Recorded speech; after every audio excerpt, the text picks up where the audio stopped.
আপনাদের কাছে ration card থাকে, সে আপনাদের কাছে এসপিএইচএইচ, পিএইচএইচ, RKSY1 অথবা RKSY2 যে কোনো রেশন কার্ডে থাকুক না কেন, রেশন কার্ড নিয়ে কিন্তু বড়সড় আপডেট।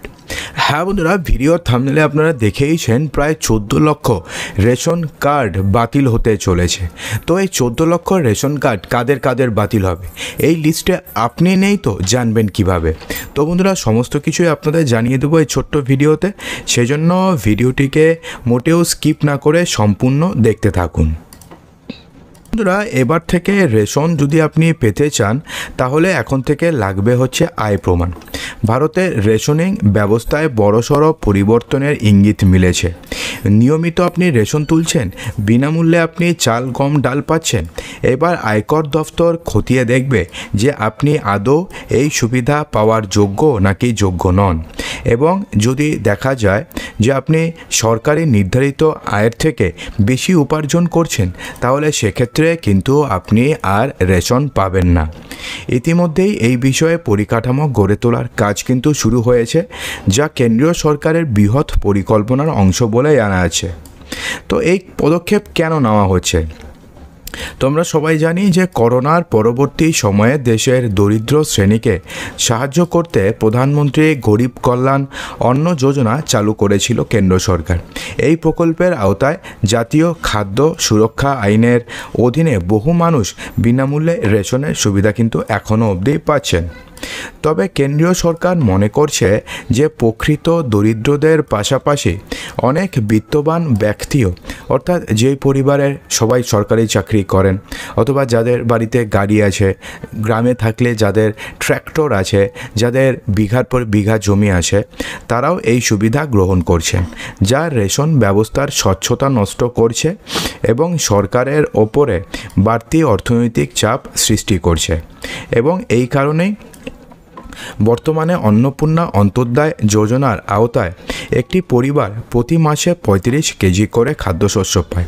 অর্থাৎ অন্নপূর্ণা অন্তোদয় যোজনা মানে হচ্ছে AAY রেশন কার্ড যদি থাকে, তাহলে সেক্ষেত্রে একটি পরিবার প্রতি মাসে 35 কেজি করে খাদ্যশস্য পায়, যেখানে চাল রয়েছে, গম রয়েছে এবং আটা রয়েছে।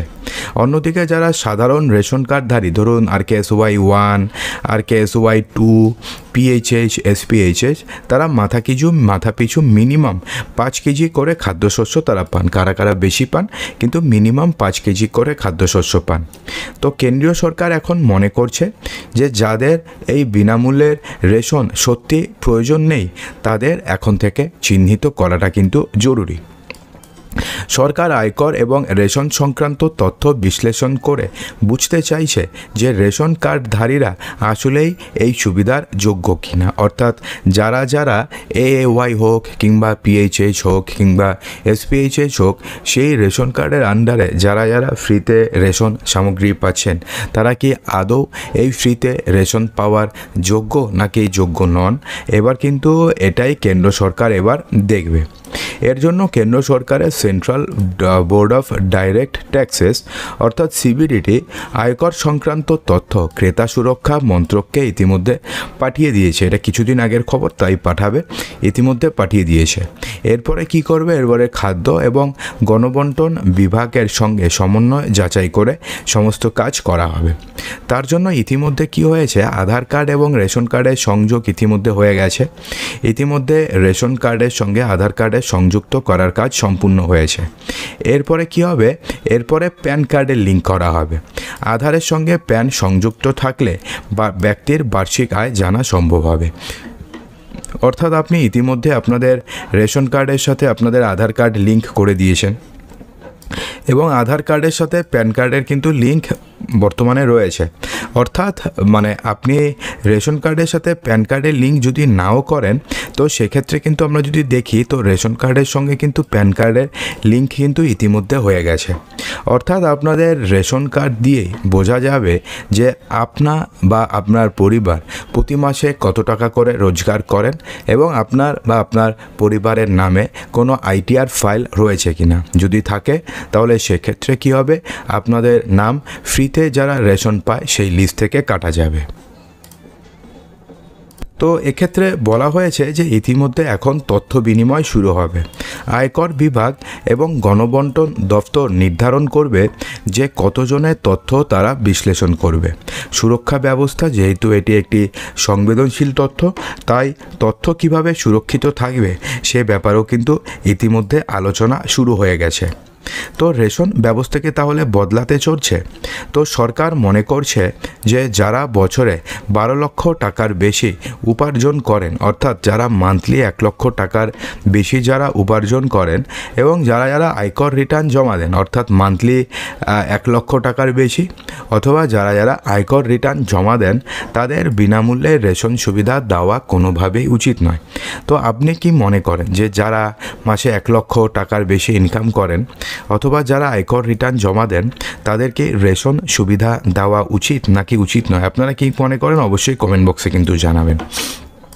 তো সেক্ষেত্রে কেন্দ্রীয় বাজেটে প্রধানমন্ত্রী গরিব কল্যাণ অন্ন যোজনা খাতে প্রায় 2,03,000 কোটি টাকা বরাদ্দ করা হয়েছে, অথচ সরকার রাজস্ব ঘাটতির মুখে পড়েছে এবং সেই কারণে এবার কেন্দ্র সরকার মনে করছে যে পুরো দেশে প্রায় 14 লক্ষের মতন রেশন কার্ড বাতিল হতে পারে।